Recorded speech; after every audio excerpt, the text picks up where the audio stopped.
নমস্কার বন্ধুরা, আমাদের ইউটিউব চ্যানেল গপ্পবাজে আপনাদের স্বাগত জানাই। আমরা নির্বাচিত কিছু গল্প, নাটক, প্রতিবেদন ও চিঠির অডিও রূপ এই চ্যানেলের মাধ্যমে আপনাদের সাথে শেয়ার করব। আমাদের মূল লক্ষ্য আমাদের এই যাত্রাপথে বাংলা সাহিত্য রসের কিছু অংশমাত্র আস্বাদন করা ও আপনাদের সাথে ভাগ করে নেওয়া। এই পথ চলায় আপনারা আমাদের সাথে যুক্ত হবেন ও সঙ্গে থাকবেন, এই আশা আমরা রাখি।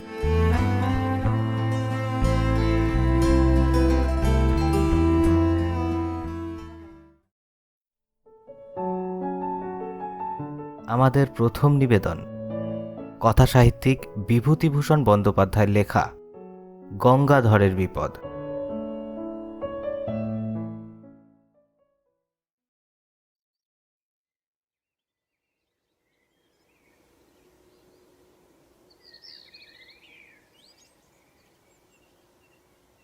অনেক দিন আগেকার কথা। কলকাতায় তখন ঘোড়ার ট্রাম চলে।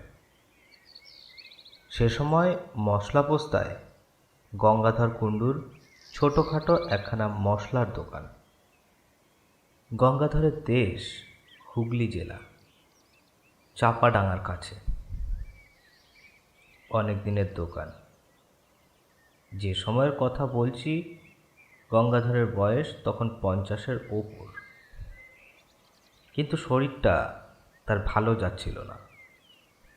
নানা রকম অসুখে ভুগত প্রায়। তার উপর ব্যবসায় কিছু লোকসান দিয়ে লোকটা একেবারে মুষড়ে পড়েছিল। দোকানঘরের ভাড়া 2 মাসের বাকি। মহাজনদের দেনা ঘাড়ে দুপুরবেলায় দোকানে বসে থেলো হুকো হাতে নিয়ে নিজের অদৃষ্টের কথা ভাবছিল।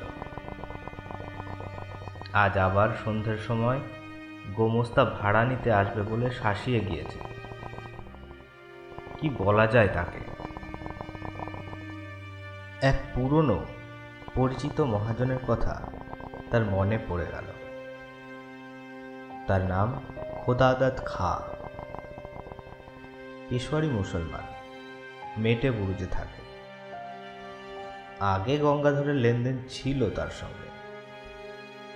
কয়েকবার টাকা নিয়েছে, শোধও করেছে। কিন্তু সুদের হার বড় বেশি বলে ইদানিং বছর কয়েক গঙ্গাধর সেদিকে যায়নি। ভেবেচিন্তে সে মেটে বুরুজেই রওনা হলো। সুদ বেশি বলে আর উপায় কি? টাকা না আনলেই নয় আজ সন্ধ্যের মধ্যে। মেটে বুরুজে গিয়ে খোদাদাদ খায়ের নতুন বাসা খুঁজে বার করতে টাকা নিতে দেরি হয়ে গেল। খিদিরপুরের কাটিগঙ্গা পার হয়ে এসে ট্রাম ধরবে। হন হন করে হেঁটে আসছে। এমন সময় একজন লোক তাকে ডেকে বললে,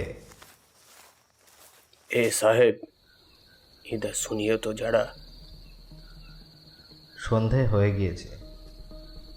যেখান থেকে লোকটা তাকে ডাকলে সেখানে কতগুলো গাছপালার বেশ একটু অন্ধকার। স্থানটা নির্জন। তার উপর আবার তার সঙ্গে রয়েছে টাকা। গঙ্গাধরের মনে একটু সন্দেহ যে হলো না এমন নয়, কিন্তু উপায় নেই। লোকটা এগিয়ে এলো। ওই গাছতলায় সে যেন তারই প্রতীক্ষায় দাঁড়িয়েছিল।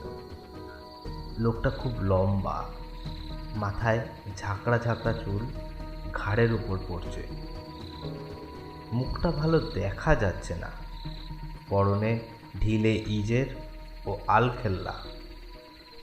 সে কাছে এসে সুর নিচু করে হিন্দিতে ও ভাঙা বাংলা মিলিয়ে বললে, बाबू, सस्ताয় মাল কিনবেন? গঙ্গাধর আশ্চর্য হয়ে বললে, কি মাল?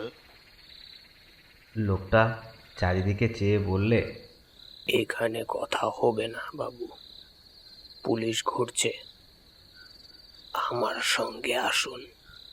ঝুপসি গাছের তলায় এক জায়গায় অন্ধকার খুব ঘন। সেখানে গিয়ে লোকটা বললে, জিনিসটা কোকেন, ডিউটি ছুট মাল, লুকিয়ে দেব, খুব সস্তায় পাবেন। গঙ্গাধর চমকে উঠল। সে কখনো এ ব্যবসা করেনি। ডিউটি ছুট কোকেন কি সর্বনেশে জিনিস! ভালো লোকের পাল্লায় সে পড়েছে। না, সে কিনবে না।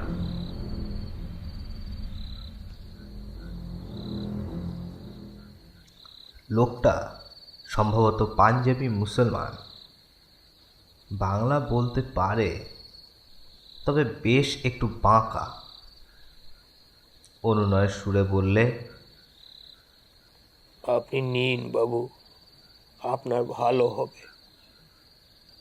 ফিকি করিতে দেব। আমার মুশকিল হয়েছে, আমি মাল বিক্রির লোক খুঁজে পাচ্ছি না। ঘুরে ঘুরে বেড়াচ্ছি কত জায়গায়, আবার সব জায়গায় তো যেতেও পারি না। পুলিশের ভয় তো আছে। কেউ কথা কইছে না আমার সঙ্গে, সেই হচ্ছে আরো মুশকিল। হঠাৎ শহরে এত পুলিশের ভয় হলো যে কেন বাবু, তা বুঝি নে। আগে যারা এই ব্যবসা করতো তাদের কাছে যাচ্ছি, তারা আমার দিকে চেয়েও দেখছে না। আপনি ঘর রাজি হবেন না বাবু। মাল দেখুন, পরে দাম দস্তুর হবে। লোকটার গলার সুরে কি একটা শক্তি ছিল। গঙ্গাধরের মন খানিকটা ভিজল। কোকেনের ব্যবসাতে মানুষ রাতারাতি বড়লোক হয়েছে বটে, বিনা সাহসে বিপদ এড়িয়ে চলে বেড়ালে কি লক্ষ্মীলাভ হয়? দেখাই যাক না। হঠাৎ গঙ্গাধর চেয়ে দেখলে লোকটা নেই সেখানে। এই তো দাঁড়িয়ে ছিল, কোথায় গেল আবার? পাছে কেউ শোনে, এই ভয়ে বেশি জোরেও ডাকতে পারলে না।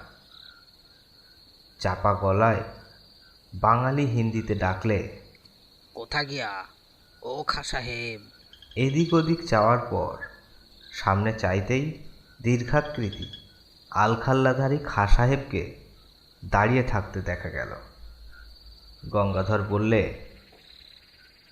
জলদি চলো, অনেক দূর জানে হোগা। কি যেন একটা ঢাকবার জন্যে লোকটা প্রাণপণ চেষ্টা করছে। দুজনে কাটি গঙ্গার ধারে ধারে অনেক দূর গেল। যে সময়ের কথা বলছি তখন ওদিকে অত লোকজন ছিল না। মাঝে মাঝে জোয়ার নেমে যাওয়াতে বড় বড় ঘর ও নৌকো কাদার ওপর পড়ে আছে। দু একটা করাতের কারখানা, তাও দূরে দূরে। জলের ধারে নোনা চাঁদা কাটার বন। পেছনে অনেক দূরে খিদিরপুর বাজারের আলো দেখা যাচ্ছে। পথে যেতে যেতে খাঁ সাহেব একটা বড় অদ্ভুত প্রশ্ন করলে। গঙ্গাধরের দিকে চেয়ে বললে, আমাকে দেখতে পাচ্ছেন তো? কেন পাবো না? এমন বয়স এখনো হয়নি যে এই সন্ধেবেলাতেই চোখে ঠাউর হবে না। একবার গঙ্গাধর জিজ্ঞাসা করলে। তোমার ডেরা কোথায় খা সাহেব? লোকটা চকিতে পিছনে ফিরে সন্দিগ্ধ দৃষ্টিতে চেয়ে বললে, কেন? সে তোমার কি দরকার? পুলিশে ধরিয়ে দেবে ভেবে থাকো যদি, তবে ভালো হবে না যেন। মাল দেব, তুমি টাকা দেবে, মাল নিয়ে চলে যাবে। আমার বাসার খোঁজে তোমার কি কাজ?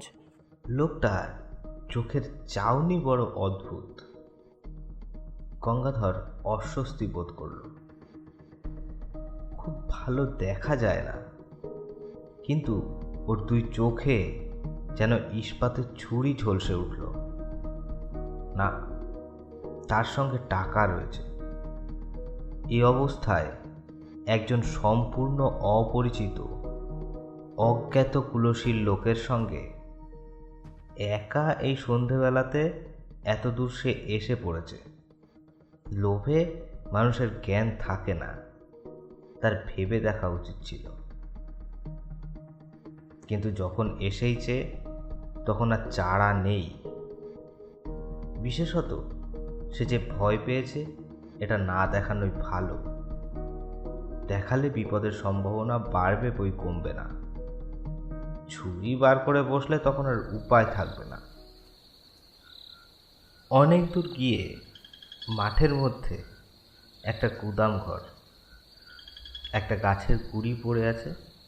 গুদাম ঘরের দরজা থেকে একটু দূরে। তার ওপর গঙ্গাধরকে বসতে বলে লোকটা কোথায় চলে গেল। গঙ্গাধর বসে চারিদিকে চেয়ে দেখলে গুদাম ঘরের আশপাশে সর্বত্র আগাছার অনুচ্চ জঙ্গল। নিকটে কোথাও লোকজনের সাড়া শব্দ নেই। অন্ধকার হলেও মাঠের মধ্যে বলে অন্ধকার তত ঘন নয়।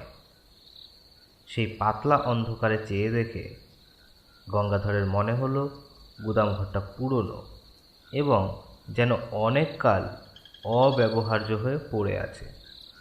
বাঁশের বেড়া খসে পড়ছে জায়গায় জায়গায়।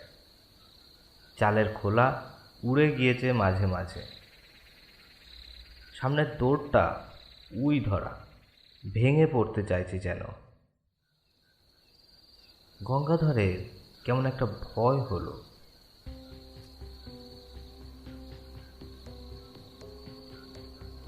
কেন সে এখানে এলো এই সন্ধ্যায়? এরকম জায়গায় একা মানুষ আসে, বিশেষ করে এতগুলো টাকা সঙ্গে করে? সে আসতো না কখনোই। সে কলকাতায় আজ নতুন নয়, তার উপর ঝুনো ব্যবসাদার। বাংলাদেশ থেকে নতুন আসেনি। ওই লোকটার কথার সুরে কি জাদু আছে, গঙ্গাধরকে যেন টেনে এনেছে। সাধ্য ছিল না যে সে ছাড়ায়, একথা এখন তার মনে হলো। হঠাৎ অন্ধকারের মধ্যে খাঁ সাহেবের মূর্তি দেখা গেল। লোকটার যাওয়া আসা এমন নিঃশব্দ ও এমন অদ্ভুত ধরনের, যেন মনে হয় অন্ধকারে ওর চেহারা মিলিয়ে গিয়েছিল, আবার ফুটে বেরুলো। কোথাও যে চলে গিয়েছিল এমন মনে হয় না। পাকা আর ঝুনো খেলোয়াড় আর কি।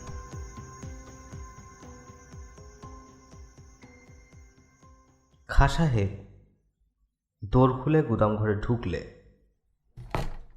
গঙ্গাধরকেও যখন পেছনে আসতে বললে তখন ভয়ে গঙ্গাধরের হাত পা ঝিমঝিম করছে, বুক ঢিপঢিপ করছে। এই অন্ধকার গুদাম ঘরের মধ্যে নিয়ে গিয়ে ঠিক ও লোকটা ওর ওই লম্বা হাতে গলা টিপে ধরবে কিংবা ছুরি বুকে বসাবে। সেই ফন্দিতে এতদূর ভুলিয়ে এনেছে। লোকটা নিশ্চয়ই জানতো যে তার কাছে টাকা আছে, অনুসন্ধান রেখেছিল। কে জানে খোদাদত খায়ের লোক কিনা। গঙ্গাধরের কপালে বিন্দু বিন্দু ঘাম দেখা দিলে।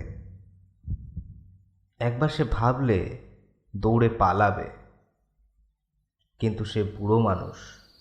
এই জোয়ান পাঞ্জাবি মুসলমানের সঙ্গে দৌড়ের পাল্লায় তার পক্ষে পেরে ওঠা অসম্ভব। কলের পুতুলের মতো গঙ্গাধর গুদাম ঘরের মধ্যে ঢুকল। আশ্চর্য, গুদামের ওদিকের দেওয়ালটা যে একেবারে ভাঙা। গুদামের সর্বত্র দেখা যাচ্ছে এই অস্পষ্ট অন্ধকারে। এক জায়গায় দুটো খালি পিপে ছাড়া আর কোথাও কিছু নেই। মাকড়সার জাল সর্বত্র। অন্ধকারে দেখা যায় না বটে, কিন্তু নাকে মুখে লাগে। একটা কিরকম ভ্যাপসা গন্ধ গুদামের মধ্যে। মেঝেটা স্যাঁতসেঁতে, কতকাল এর মধ্যে যেন মানুষ ঢোকেনি। এদিকে আবার খাঁ সাহেব কোথায় গেল? লোকটা থাকে থাকে যায় কোথায়? অল্পক্ষণ, মিনিট দুই হবে, কেউ কোথাও নেই, শুধু গঙ্গাধর একলা। আবার সেই ভয়টা হলো, কেমন এক ধরনের ভয়, যেন বুকের রক্ত হিম হয়ে যাচ্ছে। এই বা কিরকম ভয়? আর গুদাম ঘরটার মধ্যে কনকনে ঠান্ডা হাওয়ার যেন একটা স্রোত বইছে মাঝে মাঝে। মিনিট দুই পরে খাঁ সাহেব এই তো অন্ধকারের মধ্যে সামনেই দাঁড়িয়ে। হঠাৎ একটা অদ্ভুত কথা বললে খাঁ সাহেব। বললে, তুমি কালা নাকি? এতক্ষণ কথা বলছি, শুনতে পাচ্ছ না? কথার উত্তর দিচ্ছিল না কেন? কোকেন যে জায়গায় আছে বললাম, তা দেখতে পেয়েছো? সাবলের চার দিয়ে তুলতে বললাম পিপে দুটো, হা করে সঙ্গের মতন দাঁড়িয়ে কেন? বারে, এত কথা কখন বলেছে লোকটা? পাগল নাকি? গঙ্গাধর কেবল ভ্যাবা চ্যাকা হয়ে গিয়েছে। মুড়ের মতো দৃষ্টিতে চেয়ে বললে, কখন তুমি দেখালে কোকেনের জায়গা? কই, কোথায় সাবল? কথা বলতে বলতে গঙ্গাধর সম্মুখস্থ খাঁ সাহেবের মুখের দিকে চাইলে। সঙ্গে সঙ্গে তার মনে হলো তার বিভ্রান্ত বিমূঢ় আতঙ্কাকুল দৃষ্টির সামনে খাঁ সাহেবের মুখ, গলা, বুক, হাত পা, সারা দেহটা যেন চুরচুর হয়ে গুড়িয়ে গুড়িয়ে পড়ছে। সব যেন ভেঙে বাতাসে উড়ে উড়ে যাচ্ছে। খাঁ সাহেব প্রাণপণে দাঁত খামুটি করে তার ভীষণ মনের জোরে তার দেহের চূর্ণায়মান অণুগুলো যথাস্থানে ধরে রাখবার জন্য চেষ্টা করছে, কিন্তু পেরে উঠছে না। সব ভেঙে গেল, গুড়িয়ে গেল, উড়ে গেল। 1, 2, 3, 4। আর কোথায় খাঁ সাহেব? চারপাশের অন্ধকারের মধ্যে সে মিশিয়ে গিয়েছে। একটা ঠান্ডা কনকনে বাতাসের ঝাপটা এলো কোথা থেকে। সঙ্গে সঙ্গে গঙ্গাধর আর্তরবে চিৎকার করে গুদাম ঘরের স্যাঁতস্যাঁতে মেঝের ওপর মূর্ছিত হয়ে পড়ে গেল।